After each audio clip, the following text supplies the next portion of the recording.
Welcome, ladies and gentlemen. You are listening to the Quentasia podcast. And my name is Gregory Q. Jenkins from Quentasia Studios. And my guest today is Jennifer Betit Yen. She's an actor, writer, and producer, and the president of the Film Lab. So please welcome Jennifer to the podcast. Welcome. Thanks for having me. Thank you. So Jennifer, let's dive in here. I think the audience will be, for those that may not be of our viewers and listeners that may not be familiar with you, they'll find that you have a very interesting background, and we have similar passions, if you will. And I think those of you, you're in for a treat today, everyone. So tell us about the challenges you've faced in your career and in terms of getting, as a person of color, finding work, and what do you think some of the hurdles have been for you? Yeah, so we're talking about acting as my primary position, and Yes. When I started, I ran off to Los Angeles, and I was like, "This is gonna be awesome!" And I think one of my first auditions was for Vietnamese manicurist number 4. I'm not Vietnamese. And I went in and they said, "Can you just speak Vietnamese?" And I'm like, "Well, I'm not Vietnamese." And they said, "Oh, just make something up." And I only knew a few words in Mandarin. So I thought, well, why don't we do that? And they were like, "That's brilliant, great, terrific." And I was like, this is terrible. One of the big bummers kind of is going out and, all of us that have studied theater, we want to do these classical meaty roles. We're like, oh, wouldn't it be great to play Juliet and Romeo and Juliet and all these things. But people of color are consistently shut out from those opportunities. And it's not until sort of recently that we've seen some more non-traditional casting, but even in so-called non-traditional casting, look at the very phrase non-traditional. Like, it's sort of like, oh, this is weird. This is a niche thing. This is something we should put aside. And so really putting us, and when I say us, I mean people of color, and then particularly it's kind of a double whammy if you're a woman of color, because female roles, regardless, white women too, when you look at the portrayal of women in TV and film, it's primarily as sexy, stupid, or silent. I call them the 3 S's. And if you're not one of those things, then you have far fewer opportunities. So I think that the big hurdles are just trying to find those opportunities. And then you kind of get to a point where, and I think you two both know this very well, where you begin to create your own opportunities because you don't want to be Vietnamese manicurist number 4 anymore. I think it's sad that, that's what we're relegated to, is roles like that. Is, we don't even warrant a character name. We're just, number 4 or waiter number 2 or something like that. And that's, why we are Quentasia. We're here. Let me, for those of you who may have not joined us at the top of the podcast, you are listening to the Quentasia podcast. And now I'm going to turn it over to our controller. For those of you who have listened to a few of our programs, you know how we roll. It's our leadership team talking with various guests. Once again, today we're talking with Jennifer Betit Yen from the Film Lab. And I'm going to turn it over now to our controller, Randy Wang. Take it away, Randy. Thank you, Greg. Jennifer, thank you again for joining us today. So my first question for you is, growing up Chinese American, myself in the U.S., my parents always stressed the importance of academics and education, right? Like, culturally, we were always told to become, lawyers or doctors or go into accounting, because those are not only safe professions, but also well respected in the community. So I'm just curious on how your family reacted when you decided to tell them that you were going to pursue a career in the arts as opposed to law. Yeah, so I'm mixed. My dad is Chinese American. His parents immigrated here from Shanghai, and then my mom is French Irish. So and they were both kind of hippies. So they were actually, I'm going to use that phrase again, non-traditional. They were like, do whatever you want. We really don't care. So it's one of the few people, I think, that didn't have parents that were like, what a terrible idea. But I should also add that, so I went to college. I studied political science and theater arts because I guess I thought I was going to be like a waitress in DC. I don't know. Um, but but then my like around my senior year of college, when my fellow acting students were going out and they were doing auditions for theater in New York, because that was kind of the thing at the time. You know, you're going to go to New York and you're going to be on stage. One of my theater professors said, you know, I really love you, and I'm telling you this because I love you. There are just not roles for Asian women. I mean, what are you going to do? You're going to go out with every other Asian woman for Miss Saigon, and that's it. And then even if you get it, that's the only role you're going to play. And I pulled out, you know, the stats and I looked at them, and she was kind of right. I was like, you know what? I need like a pause. So I went to law school. So my parents were probably like, oh, good. Like, Yeah. but you know, I still went back to acting. No, that's great. Yeah, no, it's interesting because, in the community, we never really see that. Like if I were to tell my parents that, they would think I was crazy, or like, they would tell me to go move in with some other parents, things like that. So, so can you give our viewers and listeners a little insight on how you got involved with the film lab? Yeah. So I started acting in Boston. Then I got a film that made the circuit, went to Los Angeles. Kind of through circuitous routes, I came to New York City. And when I came to New York, there was an Asian American group from Cornell that reached out. I went to undergrad at Cornell. So they reached out and they said, hey, a Cornellian founded this group back in 1998 called the Film Lab. And they're really great about promoting Asian Americans and, really cutting edge scripts and things like that. They run this program that is this workshop series called Unfinished Works for screenplays by writers of color, and they tend to cast actors of color. You should participate in one of the feedback sessions, and you should bring your headshot and resume because you're going to meet a ton of writers. You're just coming to the city, it'd be great networking. And I was like, brilliant. So I brought my little headshot and resume and I ran over there. And then I'm listening to all these screenplay workshops and these writers and these actors. And I thought, these people are amazing. Like, this isn't some little group. This is really a lot of talent. And one of the things, people joke about in the entertainment industry is everybody's like, I'm going to make a movie. You want to make a movie with me? Let's make a movie. And nothing ever happens. Let's do lunch. Never. But my very, I don't know if it was the first time I went, but, really early on, one of the people in the group approached me and he said, would you want to co-produce a film? I have a role for you in it. We could do this. And I thought, sure, that's what we'll do.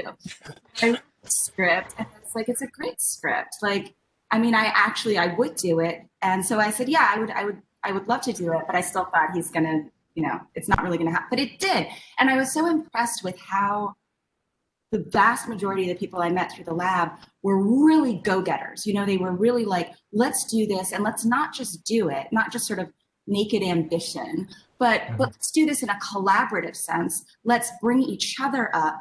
Let's try to help as many people as we can, and let's put out a positive message all while we're at it. And I thought, these people are amazing. So I went to the then president, Carl Kaholi, and I was like, how can I help? Because the work you guys are doing is just so needed and so awesome, and you're creating such a great community, and I'd love to help. And he said, well, we need somebody to help plan some parties. Can you plan some parties? And I was like, so I did, and I think I did that for like a year. I worked with the management team, and then they decided, the board at the time decided they wanted to sort of see if the lab could get bigger and grow a little bit more. And they were kind of deciding between a couple of different people, but then they came to me with the offer. They said, would you like to lead it? And I said, sure. Yes. So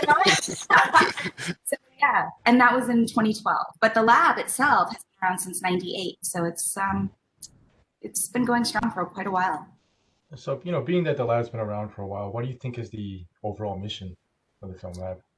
Well, the overall mission is to the promotion and support of gender and ethnic parity in mainstream television and film and entertainment programming generally.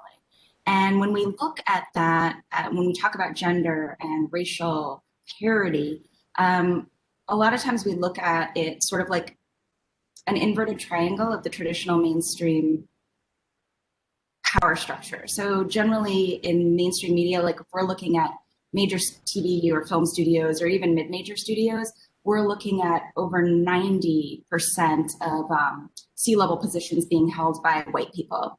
And then that over 80% being held by men. So it's a really white male dominated, that's the lens the stories are being told through. Those are the stories that are being pulled. Those are the projects that are being greenlit. And so what we try to do is invert that. So it's not that we say no white men allowed. It's just that we prioritize least represented voices. Right. No, that's very interesting.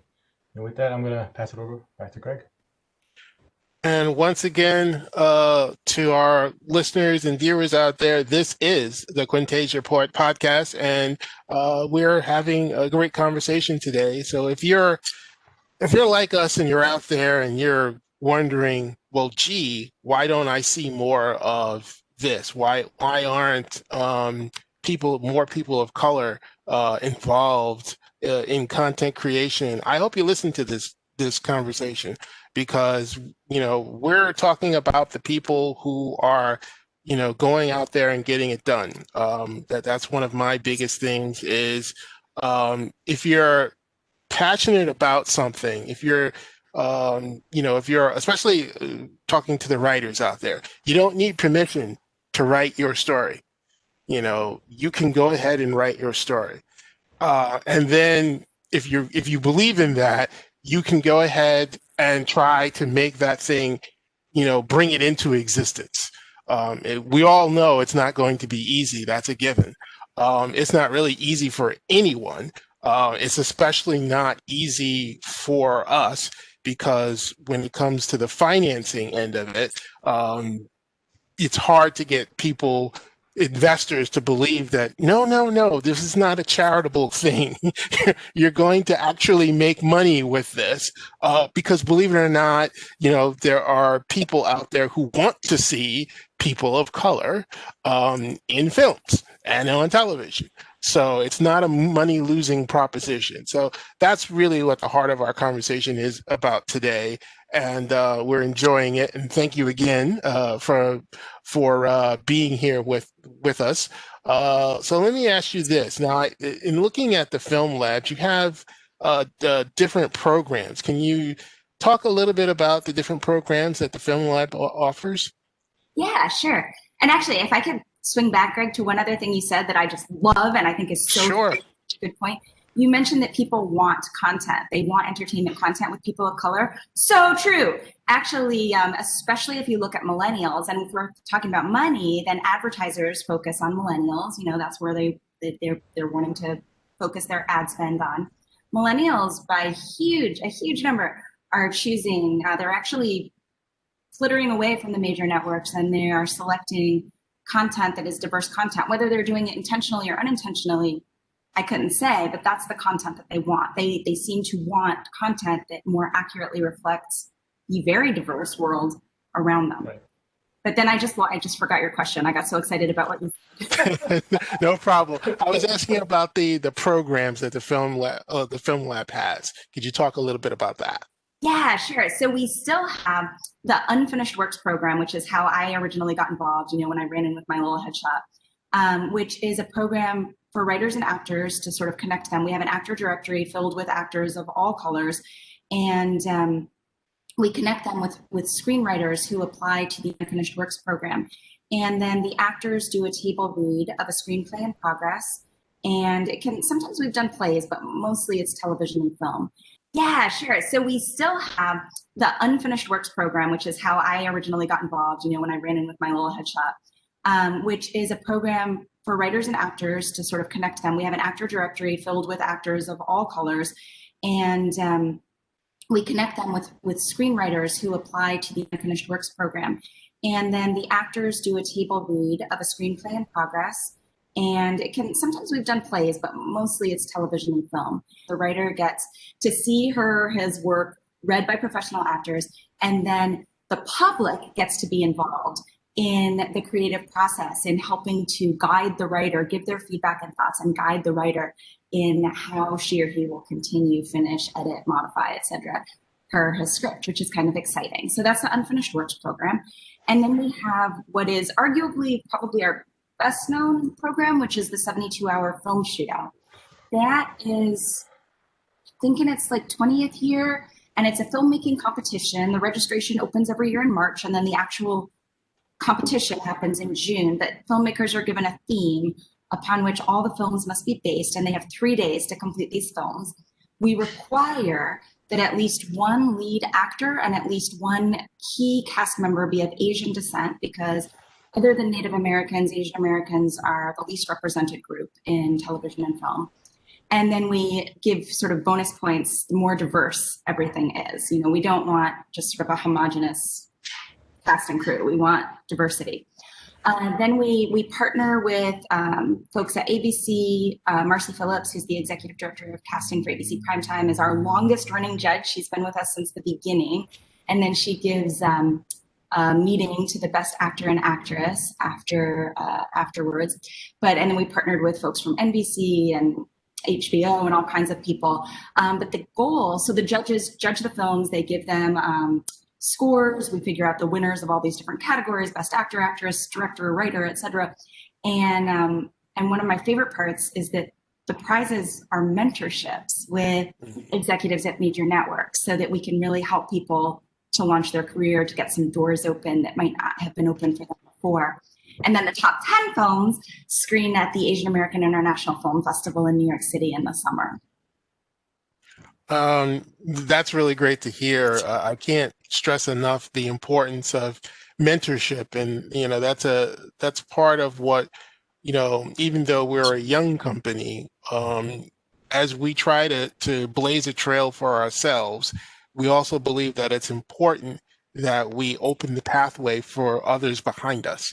That, you know, all the lessons that we're learning, that we're passing that along to the next generation of diverse filmmakers. So Randy and I were actively talking about, and I talked to you a little bit about it, our internship program that we want to do. And one of our ideas is we want, you know, we don't just want people coming in and making copies and all that kind of stuff. We want to really give young people, even if they're not necessarily thinking of, you know, film or television as a career, we want to expose them to, you know, all facets of it, including the business side of it. Because I think, you know, a lot of people focus on the creative side, which is, of course, that's the fun part.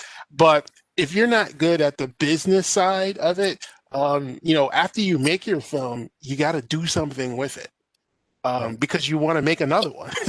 And if you don't do something with that can earn you some money, it's going to be very hard, you know, then to go on to, you know, an even bigger project. So that's the kind of stuff that we want to talk to people about and, you know, train them on. And I think back to,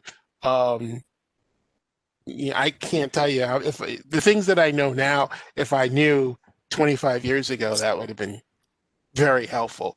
And Absolutely. we're big believers in, you know, we search out short films because, you know, many times people of color do not have access to the financing to do, you know, larger projects, full feature projects. So we think that short films are going to be a great way that we introduce an audience to these new filmmakers. But I have to turn away people a lot of times because they didn't do the legal stuff correctly. Right. Like if they included music in it, you know, you have to have the right licenses. Otherwise, I can't do anything with it. So that's the kind of stuff that we're going to be teaching people, you know, in the internship that we hope to launch this year. So we share your mission on that. Yeah, that's Yes. So let's talk a little bit about the future. And I'm going to kind of, you know, cut this in two pieces. First, let's talk about Jennifer, the actor.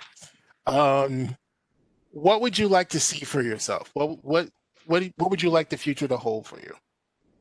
I think just as most actors I know, just continuity of work, because it can tend to be sort of drought or flood. You know, you'll have a ton of projects, and actually, strangely, 2020, knock on wood, was actually a great year for me. But then sometimes you'll have periods of drought where you're like, ah! And so then that's just like kind of, learning to sort of be calm, be cool, to enjoy that stillness, to be like, you know what, this is actually nice. And I can use this opportunity to take classes and to network and to do all the things, create my own projects and do all the things I didn't have time for when I was working. But I think continuity of work is that would be great. It can be done. So, Randy, you have anything you wanted to follow up with? Yeah, just curious. So if, for our viewers and our listeners who've just tuned in, if you had to give them one message, or if you wanted to leave them one message with them, what would it be? It would be to remember that you're not an island, and that everyone around you is a potential friend, a potential collaborator, a potential helper, and to always have compassion for those that are around you. And I think that when you help others up with you, it will actually benefit you as well. Right. Yeah, that's true. I mean, we could all use a little bit more compassion, especially Yeah, in the world really. that we're living in right now. Yes, I agree. And that's one of the reasons why we're doing this cat is we're building our community. We're building a community of like-minded souls, and Sure. it's just started, but it has worked out. So I'm very pleased with it, and I can confess that I was not exactly on board with the idea when it was first proposed, but Randy and some of the other members of my team convinced me that Yes. Yeah. Yeah, I mean, that I think, sorry, Greg, I didn't mean to cut you no, off. go I was ahead. just saying, I think what we wanted to the message we wanted to get out there was we wanted to create a safe place and a safe space. I think that's also part of the mission of the company itself is, not only do we want to see people of color in front of the camera, but also behind the camera. We want to give people an opportunity to succeed, regardless of, where they're from, who they are, what they have access to. So I think the podcast is also just, if you're having a tough time, you can tune in, you can listen, you can say, oh wow, other people are going through the same issues. There's others out there like me. They might Yeah, not look like me, but they're like me. yeah. I love that. The more that I talk to people, I'm just struck by how similar our experiences are in terms of the struggle.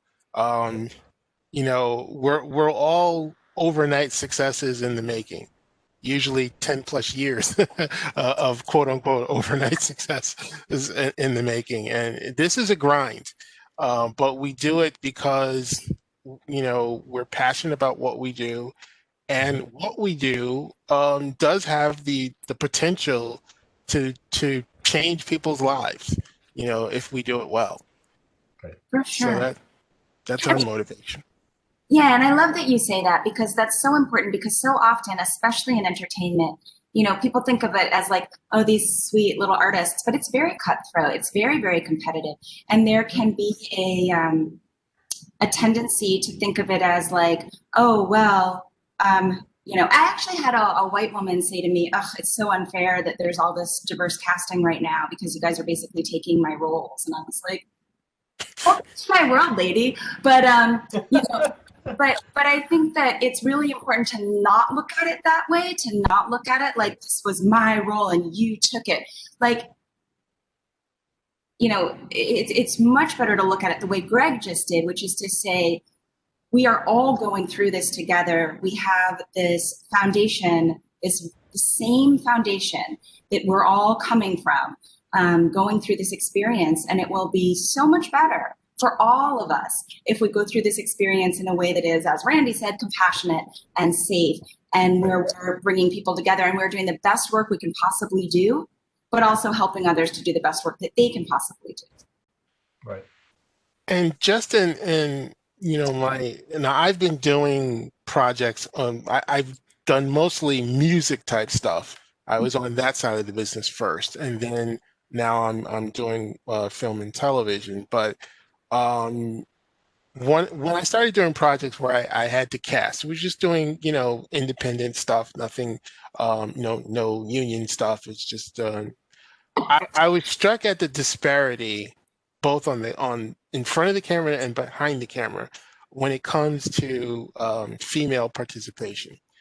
And one of the things that I'm uniquely mindful, particularly when it came to the cinematographers, I was just struck at, we got all of these applications from people to come in, but I got maybe two or three women who applied for that. Now I know that there are more than two or three women cinematographers out there, but I think it's a sad state of affairs that it's gotten to the point where people are probably saying to themselves, "What's the point of even applying?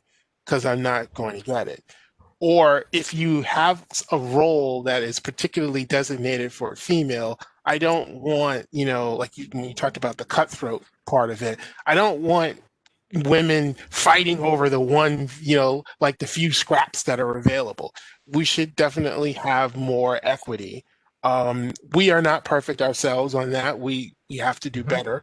But we are conscious of, and that's when we're the television show that we hope to bring forward, 3 out of the 4 leads are female. So that's how we start contributing to the conversations by, putting our putting our money where our words are, if you will, and following up, letting our actions speak for what we really believe. Yeah. Yeah, it's really important. Like when you talk about women or you talk about people of color, either way, we kind of get thrown into categories like, oh, that's the woman cinematographer. And then when we look at also just, I kind of like that, you mentioned, you said, I'm not perfect. None of us are perfect, right?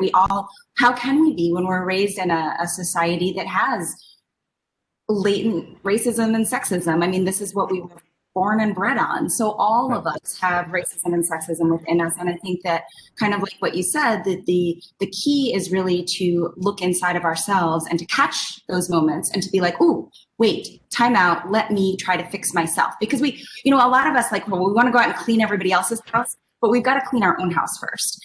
And I definitely, it's funny because I gave a talk for a network about sexism, particularly because we were working on a pilot about these women trying to get into venture capital, which is it's very hard, and women are treated very, very differently, and sort of the double standards. And then we were talking about not just double standards between men and women, like a man comes in and he's very flashy and very confident, and they're like, oh, he is really ambitious. He's a go-getter. Like, this guy is going to do it. He's going to perform. Let's fund him. And then a woman comes in. She's very flashy, and she's sort of the same way. And they're like, she is very full of herself. She is arrogant. She's kind of a whatever. Like, no. Out. But then when you actually, and this is actually from a real study, this actually happened. So these researchers have been following these investors. And so then at the end, they brought their results to the investors. And interestingly, the investors were not evil people. They were not like, oh, we hate women. And they were horrified. Like when they saw what they had done in totality, when they had that bird's eye view, they were like, oh my God, we feel horrible. Like we really didn't mean to, because each situation, it's not like you're saying, oh, she's a woman and therefore forget that. She can't act like that. She's got to act sweet and nice. But then if she acts sweet and nice, then it's like, she's not going to be able to survive in this like very difficult, sharp-elbowed business. Can't fund her either. So you run into all these difficulties because of these sort of ingrained stereotypes. I definitely, that's, from not just women, but same is true for particularly African American men when they're going for funding. If we come in and we're confident or whatnot, then he's arrogant, he's uppity. You get all of these things that, again, this unconscious bias. And I'm happy to see that there's a sort of a mini movement going on in like corporate programs, and this phrase unconscious bias is really, I guess, out of the whole situation with George Floyd. You had racism there, um, you know, for all to see. You didn't really have to have a special win. It was right in your face, and it was shocking. The other interesting thing that was interesting to me, after the incident of the Capitol riots, instantly, and it wasn't people of color, of course we noticed it, but who made the comparison, but people who are not persons of color were saying, well, wow, if that was Black Lives Matter, I bet they wouldn't have been treated the same way if they were out there doing, all that rioting. So again, the contrast was so stark that, many people could see it. So I'm an eternal optimist when it comes to faith in human beings, and that's part of our mission. One of our goals and our tenets is of what we want to achieve in our entertainment is to remind people of their better angels, that good and evil is a choice. Right. What you decide that you want to be is a choice. And some of us don't get great starts. We don't have good parents. We come from horrible child rearing conditions, but those people somehow, some way, still can turn out. Now, everyone needs help along the way to be a well-adjusted human being, but we make choices and every time you choose to do evil, you're setting yourself on a path. And that's really one of the themes that you'll see in all the works that we do is, again, reminding people that there's a choice. So little philosophy. Yeah, a lot of knowledge, right? It's knowledge and exposure, because a lot of times the communities that are very homogenous, for example, is where you see a lot more xenophobia or racism, and that's often because they simply have no exposure. And that's a place where I think that our industry, where entertainment really, really becomes very, very powerful in the roles that they're showing. Because if you see, for example, a Black man portrayed over and over again as a thug, dangerous, the perpetrator in the crime always, then you slowly, that sinks into your subconsciousness and you begin to believe it. And then you see a Black man on the street and you cross the street, so entertainment, it's not just fun and games. It's very important. The messages that it's putting out, the roles it's putting out, the stories it's telling. And there's a place for many different stories, but the problem is that by and large, the majority of stories that we're getting from major studios, even now, is still from a white male lens, and it can be the most, kind, sweet white male ever, but it's still from his lens. And we need to expand that, and we need to see stories from other lenses. And I think the importance of it, like if people were to go to the Film Lab's website, and by the way, please let them know where that they can find the Film Lab. It is www.film-lab.org. So if you go to their website, you will see a video of Jennifer there, and she's at an awards dinner, a New York City awards dinner, and she's talking about a subject that's near and dear to our hearts in terms of why diversity matters. And again, as you said, it's not that, you can have the most well-meaning intentioned person, leading a production, but it's important that we have diverse voices, because what happens when you don't have that, it perpetuates that perception that everybody else doesn't belong. Like we are the other. We are this, like, what doesn't belong? Oh, it's them. No, it's because our lens is skewed. You have that perception that, oh, it's only these kind of people. that matter, but that's not the case. That it's if we start entertainment, I think it has an enormously big role to play in terms of how we change this culture and how we move it to a more inclusive society. So it's critical that, we have more diverse people in the decision-making roles in Hollywood. I so agree. And it's funny, like one of my favorite writers on this subject is Kareem Abdul-Jabbar, but he said, if white people spoke up every single time you hear a racist or sexist comment, you don't have to get in a fight, you don't have to be hostile or aggressive, but just speak up every single time, we would be done with it. We'd be done with racism and sexism. And I was actually thinking about that because I was on set and a director said, he kept saying Americans, but what he meant by Americans was white people. Because he's like, the Americans over here, everybody else over there. But he meant, because like, I'm an American. I mean, you two are both Americans.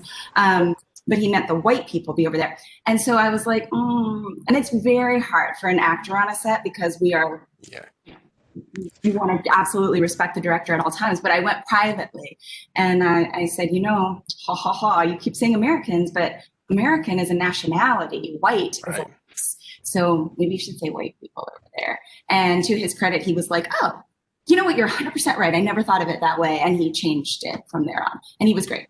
But sometimes it is just speaking up and people, and like we were talking about subconscious bias before, people don't even realize it.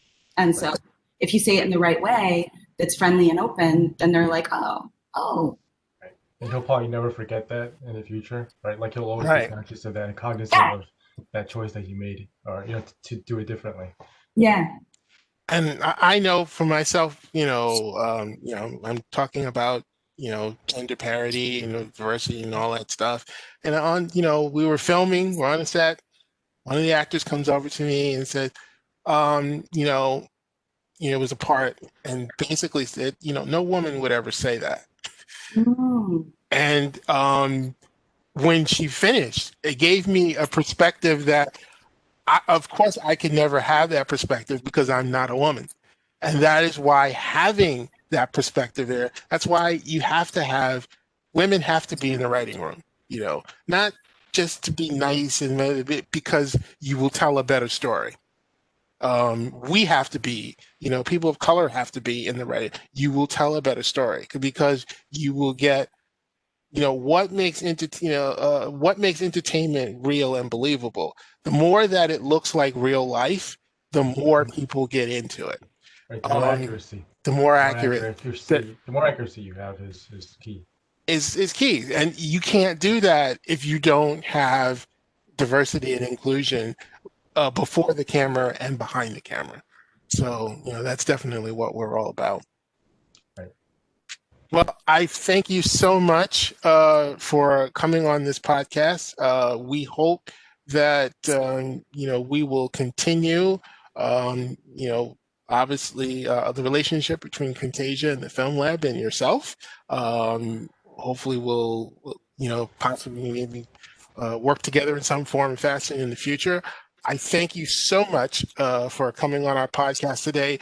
Ladies and gentlemen, you have been listening to the Quentasia podcast. Our guest today was Jennifer Betit Yen, president of the Film Lab.